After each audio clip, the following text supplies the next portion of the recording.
పరిస్థితి వచ్చింది. ఈరోజు ఇండియాలో హైయెస్ట్ హార్టికల్చర్ పండ్ల తోటలు ఎక్కువ ఉండే ప్రాంతం ఏదంటే Andhra Pradesh, not Maharashtra, not UP, Andhra. అందులో ఎక్కడి నుంచి వస్తుందంటే రాయలసీమ. ఇప్పుడు అదే రాయలసీమని రాబోయే రోజుల్లో ప్రపంచంలోనే గ్లోబల్ హబ్గా తయారు చేయాలనుకుంటున్నాం. Not only for India, it will be global hub. Climate ఒక అడ్వాంటేజ్ ఉంది, లాజిస్టిక్స్ ఉన్నాయి, ఇప్పుడు నీళ్లు ఇస్తున్నాం. రాయలసీమ పరిస్థితి టోటల్గా ఆంధ్రాని మించి రాయలసీమ అభివృద్ధి అయ్యే పరిస్థితికి వచ్చింది. దానికి కారణం అక్కడ ఉండే అడ్వాంటేజెస్.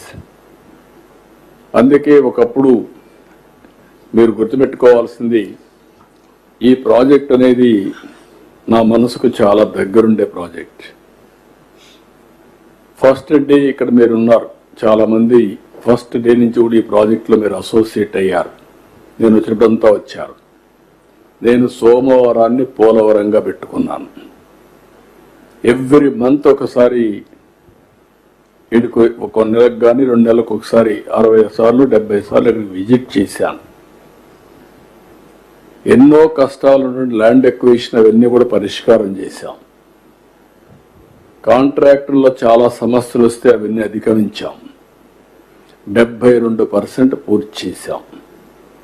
5 ఏళ్లు వెళ్ళొచ్చేసింది, 2% పూర్తి చేశారు. మళ్ళీ పట్టిసీమని మాట్లాడితే పట్టిసీమ అనవసరం, ఎక్కడ నీళ్లు తీసుకుపోతారని మాట్లాడారు, రాజకీయం చేశారు. పట్టిసీమను కట్టనీయకుండా చేయడానికి విశ్వ ప్రయత్నాలు చేశారు. ఆ రోజు నేను పట్టిసీమను కానీ చేయకుండా ఉండుంటే ఈరోజు రాయలసీమకు అన్ని నీళ్లు ఇచ్చేవాళ్ళం కాదు. రాయలసీమకు అన్ని నీళ్లు ఇవ్వకపోయి ఉంటే రాయలసీమ ఈరోజు ఇంత అభివృద్ధి అయ్యేది కాదు. ఈ సంవత్సరం మీరు ఒక్కసారి చూస్తే నాకు ఒక్కొక్కసారి అనిపిస్తుంది, మీరు అందరూ కూడా చూశారు, నేను ఎంత అటాచ్ చేయాలంటే ఈ ప్రాజెక్టుతో. నాకు ఒక జీవితంలో ఒక కోరిక, ఒక ఆశయం, పోలవరం పూర్తి కావాలి, నదులు అనుసంధానం చేయాలి, తద్వారా ఈ రాష్ట్రంలో కరువు అనే మాట రాకుండా చేయాలని చాలా ప్రయత్నం చేశాను. ఆ తర్వాత వీళ్ళు చేసిన తర్వాత కొన్ని రోజులు నిద్రపోయిన పరిస్థితులు ఉన్నాయి, నిద్ర రాని పరిస్థితులు. ఇంత మంచి ప్రాజెక్ట్ని గోదావరిలో ముంచేశారని చాలా బాధపడ్డాను. నాకంటే ఎక్కువ బాధపడిన వాళ్ళు ఉండరు, ఎందుకంటే this is my brain child. First day మీరు గుర్తుపెట్టుకోవాలి, ఈ ప్రాజెక్టు నేను ముఖ్యమంత్రి అయిన తర్వాత 2014 ఎలక్షన్స్ అయిన తర్వాత 7 మండలాలు తెలంగాణలో ఉన్నాయి.